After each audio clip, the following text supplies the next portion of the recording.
Hello everybody, welcome back to Nasedyanka. This is the channel where I have been talking about Bulgarian traditions, culture, faith and customs. Most recently I have been creating just short videos, spontaneously, randomly as time allows. Some of you who recognize Bulgarian clothes might say, well, what are you wearing? These clothes are not traditional, and I definitely want to make a note about this. I'm wearing a prairie dress, I'm wearing a Bulgarian traditional apron and a Bulgarian belt, of course. I did because, for one, I live in the West as an immigrant, and I love my culture, and I believe that I can combine the best of the two. It's not to minimize, it's to enrich. And another one is because when you move on day-to-day basis and life happens, you have to make do. You can't always have access to either or of the two worlds. But the third and deeper point that I wanted to make about this, before people jump into judgmental conclusions, is to recognize that the spirit of Nasedyanka, which comes from my Bulgarian ancestors, and I believe everybody else's if you dig deep enough, is rooted in this very spirit of storytelling, of being. So that goes to say that I prepared a fairy tale for you, that I based on personal experiences, but I will not share those experiences for the sake of preserving confidentiality. But I thought that the tale can be very touching to everybody and people can relate. So unlike in many other videos that I have created in my channel, where I taught about Bulgarian history and customs, today I'm just going to weave into the custom, into the tradition of Nasedyanka, sitting down and sharing, sipping on a cup of tea. If you like coffee, go for it, and sharing non-judgmentally, empathically, being. I have opened the window because I love hearing nature. You might be able to hear some of those noises, and I'll let it be. I think that it's beautiful to hear the birds having their independent voices, independent songs, because that can contribute to the very tale that I'm weaving into here. And so I called this tale the tale of the weeping willow and the stinging nettles, a fairy tale for the wounded yet worthy. I also thought of other titles. I will share them with you later, and after hearing this story, please feel free to share and comment how you relate, whether you relate, and which title you would rather pick.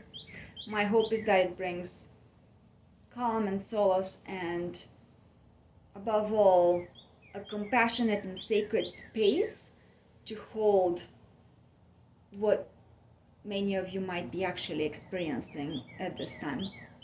And so the tale goes like this. I will be reading it, so of course I'm shifting, looking at you guys and looking elsewhere so I can read it, and that's fine.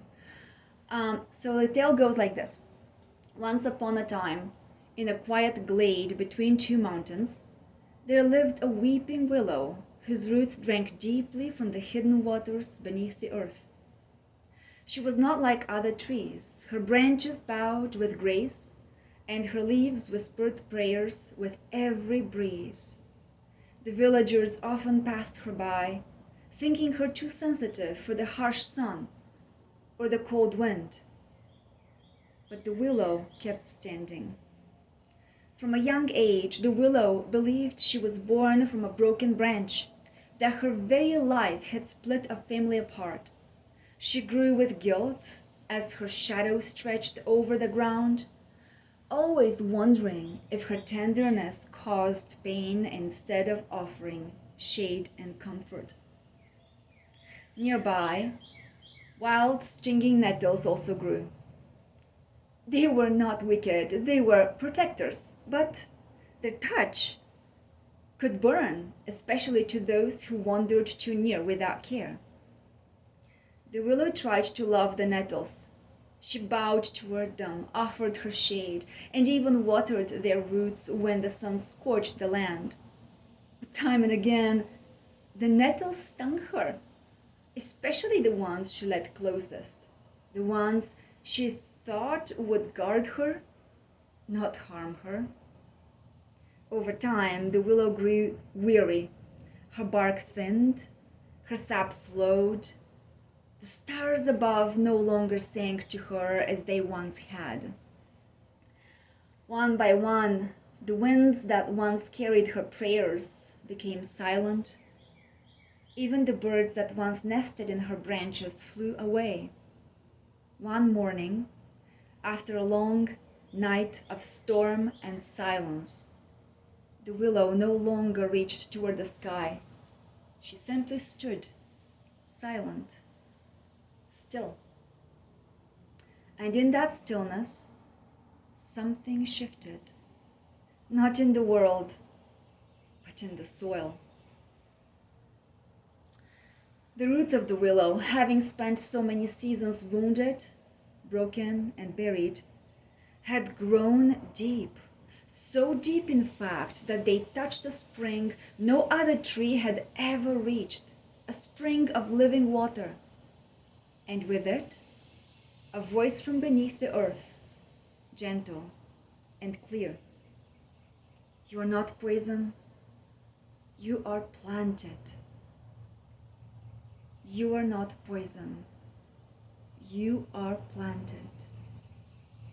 You are not poison, you are planted.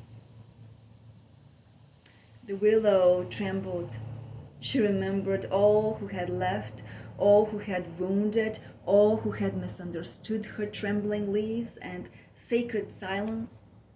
She remembered the longing to be loved gently and the fear that her very being had harmed others.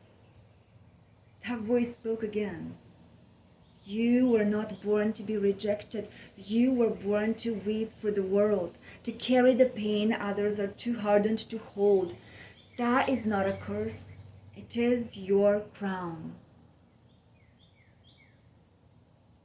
And so the willow stood a little taller that day. She did not stop weeping, but now she wept over the roots of others. She offered her tears to flowers, and wherever her shadow fell, weary creatures found rest. As for the nettles, they remained, but the willow no longer bowed to them. She learned to let them sting without inviting them in. And in her lowest branches, where once only grief had lived, there grew small golden buds. Some said they were fruit, others said they were lanterns. But the wise ones whispered, they are her prayers, come to bloom. And from time to time, pilgrims still journey to that glade. They say if you stand quietly by the willow, you may hear your own story whispered back to you in her leaves. And if you listen close enough, you will hear her blessing. Even if they walk away, even if they never understand, your tears are seen by the one who waters the world. Even if they walk away, even if they never understand, your tears are seen by the one who waters the world. The end. Last but not least, I thought about the main points that I wanted to emphasize on for you guys, and again, please feel free to share what stood out to you. I thought the story was beautiful, and I thought that one of those points was that we all are planted, not by accident, but as living icons whose deepest roots are meant to drink the hidden waters of Christ, our life giver, even when the surface seems dry.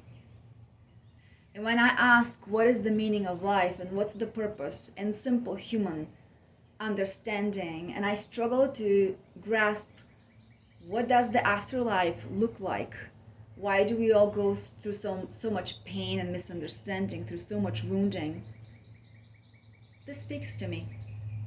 We are planted not by accident, but as living icons whose deepest roots are meant to drink the hidden water of Christ, even when the surface seems dry. Another point that stood out to me was the wounds and the tears that we carry on earth. They're never wasted. They're not wasted. In God's alchemy, they become the very sap that feeds compassion, turning private pain into shelter for others. True meaning is found not in possessing people or perfect circumstances, but in growing toward communion with the Holy Trinity, where every branch, leaf, and scar is gathered into eternal light. In the resurrection, we shall be like the angels. As I was researching what's the meaning of life and what happens in the afterlife, and I've read this year after year after year, and it's still part of me understands, and part of me grapples with understanding, part of me believes, and part of me disbelieves, and part of me grasps it and loves, and part of me doubts and still questions. I gathered to this point that I wanted you to all to hear, that of also understanding with a sense of transcending, that yes, in the resurrection they say we shall be like the angels, where earthly marriage yields to a higher, all-embracing love that knows no abandonment, no jealousy or loss, no division, no fleshly nervous system arousal that makes us either disassociate and disconnect, falling into dorsal activation or fight and flight because we have been overactivated in our sympathetic nervous system. No. That love goes beyond. It's enriching, it's richer, it's thicker, it's denser. And that gave me a sense of solace and a sense of inspiration and a sense of hope.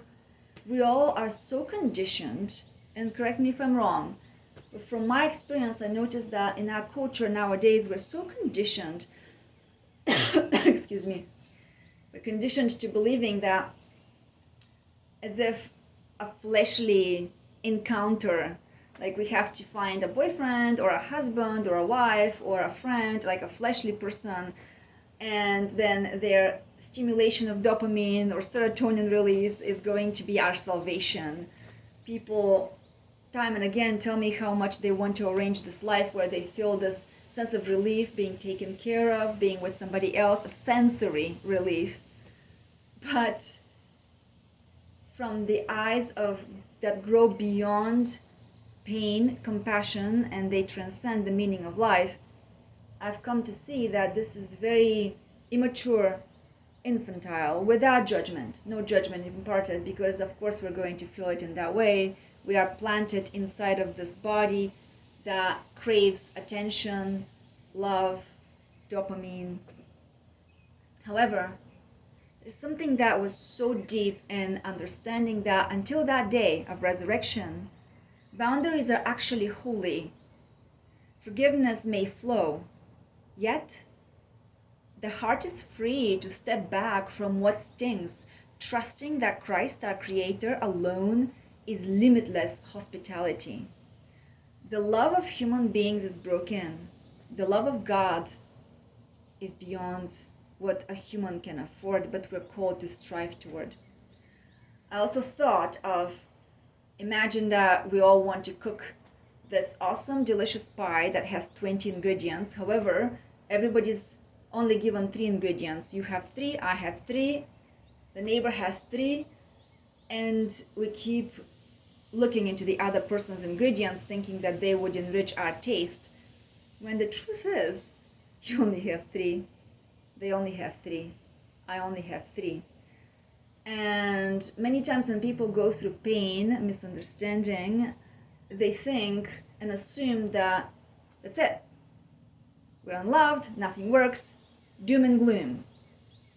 But the truth is, if we persevere, if we wait, if we pause, and allow our system to grow, our spirit to grow,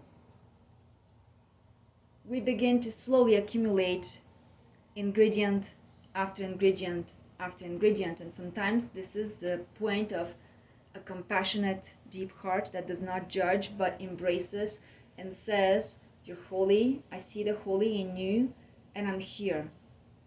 I'm here to pray, to hold you in holy prayer without rejection, without condemnation. I'm here to hold space without fixing, without contorting, without distorting, without interpreting. I'm here to hold space." I want to question how many people can do that, and I want to challenge you, if you haven't, to do it. Do it today.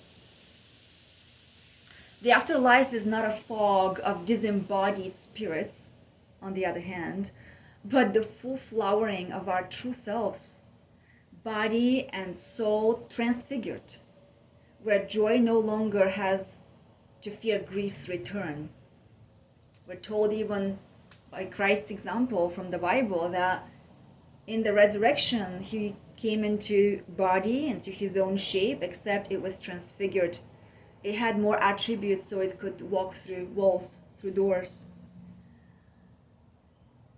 So even when silence surrounds us, we keep weeping and rooting for the Lord of living water. Because the Lord of living water sees every single drop and promises your tears will blossom into lanterns that guide others home. And so, if you take a breath in and consider this, when you're challenged by fatigue, exhaustion, when you feel alone and misunderstood and not seen, consider this willow tree. Consider how deep your root can actually go. Do you guys know of the nesting Russian dolls? I don't have one right away right here, but they're those dolls that are made of a small doll wrapped in a bigger doll and a bigger doll and a bigger doll, and they can go for a while like that. And usually the smallest doll does not open. The bigger dolls, they open, they crack. You can open and you can close. That's why you can gather every single doll from the smallest to the biggest, from the biggest to the smallest into one. When I think about this, I think about human proclivities and human limitation, which are necessary. They're not to get rid of, they're to grow through. In other words, if your Christ presence is that smallest, tiniest glow, if this is his image that he created you, his imprint, but then because of your childhood adverse experiences, because of the world being cruel, because of our society not getting things, you had to grow thicker skin and thicker skin and thicker skin based on the nervous system's protective mechanisms, such as fight and flight, such as disassociation and freeze. All of a sudden you might find that your heart has hardened and you don't trust and you don't believe. And this can be very isolating and very scary. But the moral and the story of the weeping willow and the stinging nettles is exactly this. They both have meaning and potential for sanctification, and they both are creatures of the same creator. And just like the nesting dolls, if you spend time enough, patience enough, compassion enough, and if you grant space enough, sacred space enough to hold them all, you can potentially open them one after another to where you can safely hold the essence, the inner child, Christ within, the spirit that we are created, the perfect that we are created to be. But yet, there is a process of growth, endurance and patience that we need to undergo in order to acquire, to reach that part of us. And so I thought of some titles for this fairy tale. I could not decide. Honestly, I could not decide. I wonder if you guys might have an idea. If you wish to share, you're welcome. If you don't wish to share, that's okay. You can take it for yourself, however it speaks to you. But I will read those to you. One example of a title I thought for my fairy tale was The Weeping Willow and the Silent Rain. Another one was The Tale of Stinging Nettles, Love Rooted in Pain. Another one was Where the Willow Weeps, the Kingdom Grows. Yet another one, Lanterns of the Forsaken Heart. And I kind of liked that because lanterns were the fruit of the spirit that we can bear and carry out if we truly sit mindfully with the silent moments and allow our hearts to grow deeper.